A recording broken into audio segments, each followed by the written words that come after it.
parish? This is, in a way, a follow-up to that last question. The Anglican Church in North America is made up of a variety of Anglican institutions, some of which go back 150 years. They've kind of assimilated together to form this new province in our church. Our diocese has all of the pieces of those different institutions.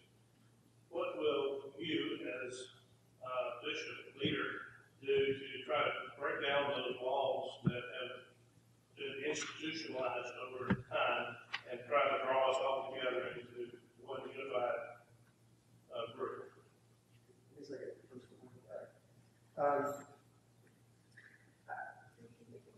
The question is, what are we going to do? We've got a number of different jurisdictions, in the territory. Our diocese will probably have Reformed Episcopal Church, AMIA, Cana, et cetera, all part of the mix of who we are in this area as Anglicans. I think it's a great opportunity. And I'm a bit of an iconoclast anyway. I know that's a surprise. So for me, the idea that we've got overlapping jurisdictions just seems like a fun challenge.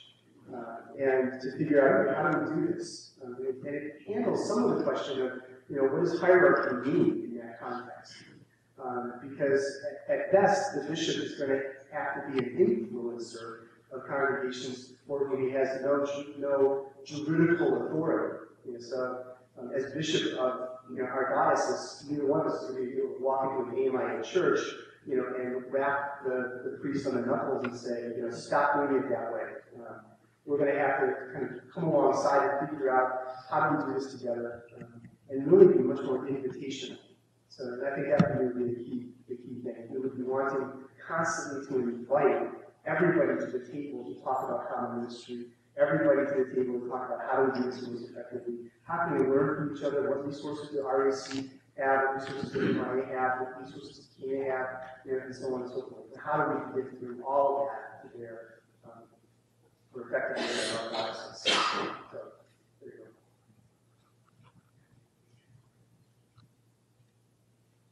I love Sherry's answer to one of the questions in the written response about her 6-year-old saying, how do you be a 6-year-old rather than 64? And Sherry's response is, if she were to become bishop's wife, she doesn't know how to do that because she's never done it before. And in a sense, that's my answer to that question too, because I don't quite know how we're going to do it. I do think that because we built relationally at the front end, rather than by a formal structure, there's nothing that's going to break down, hurt the relationships we already have.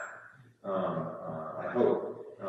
I think that each group has something to bring to the table. I think there will only be 3 groups, I think, in the final analysis for the next few years. I think there will be this diocese with everyone who's been under Kenya or Uganda or probably Cana all being transferred into it.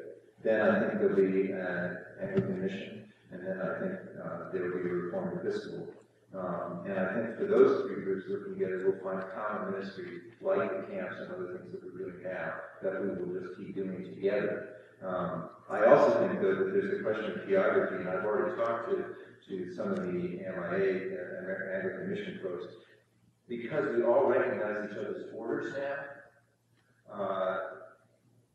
We can step in to do a confirmation if the Anglican mission guy can't come for some reason, or vice versa, one of them's here and does an ordination for us. We all recognize the validity of each other's ministries now, and that gives us tremendous flexibility.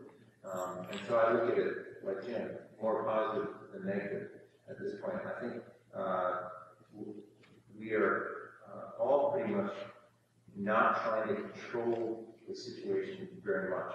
We're mostly trying to encourage ministry and be as creative as possible. Anglican Mission is starting a new church out on the beach. Last Sunday was their first service with a man who was a seminarian from our congregation once, and I think that's an accomplishment for all of us. And I think they have gifts to bring to the table about church planning that will help us along the way, and we have other gifts as well. So I think at this point, basically positive, not without difficulty, but positive. Yeah, one of the things that's new in this whole deal is that we're moving really almost completely away from any kind of coercion in our relationships. And so our relationships really are about inviting folks in. Peter Drucker once said in one of his books that you need to treat your best employees as if they're volunteers, because they can all go get jobs someplace else making more money than you.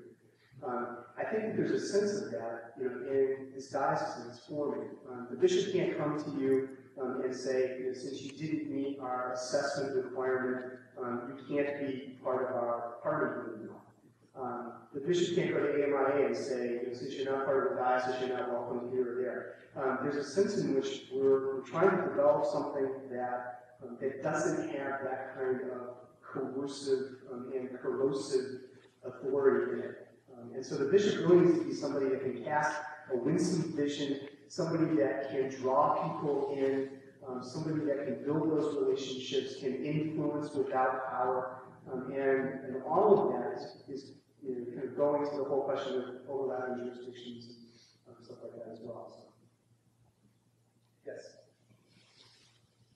I assume that this diocese that we're forming is being part of the North American Anglican Communion, and there will be other dioceses formed. Are we the first? What's our relationship to Archbishop? I mean, how do we fit into the big picture of the North American Anglican community? Yeah, that's a great question. And yes, we are part, and we'll be a constituent part of the Anglican Church in North America. And I don't know that we're the first diocese. There are a couple of others around the country that are forming, that have identified bishops already. I don't know how all that's going to play out. But we're one of a handful that are forming new. Obviously, there's Fort Worth and Pittsburgh and others, Quincy, that are going to, San Joaquin, that will be part of the Anglican Church in North America as whole dioceses that have already had some history.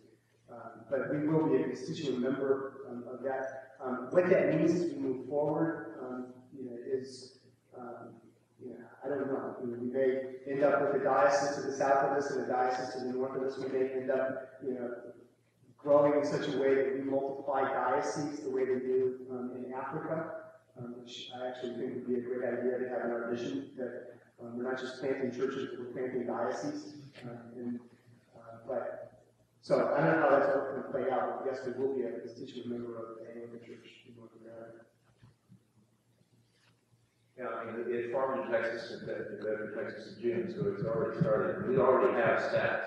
Our status is diocese formation, which means that clergy from Uganda, at least, and I think some others soon, have already been transferred into this diocese, and the College of Bishops has already recognized that we needed a Vicar General, which happens to be me, who is already representing us to the national, or actually international, because it includes Canada, province authority. So we're already in, I guess is what I want to say. All we're doing now is formalizing that relationship in terms of our own canons. Maybe one way to say it, we're sort of like a mission diocese that's about to become a parish diocese. Going back to the canons.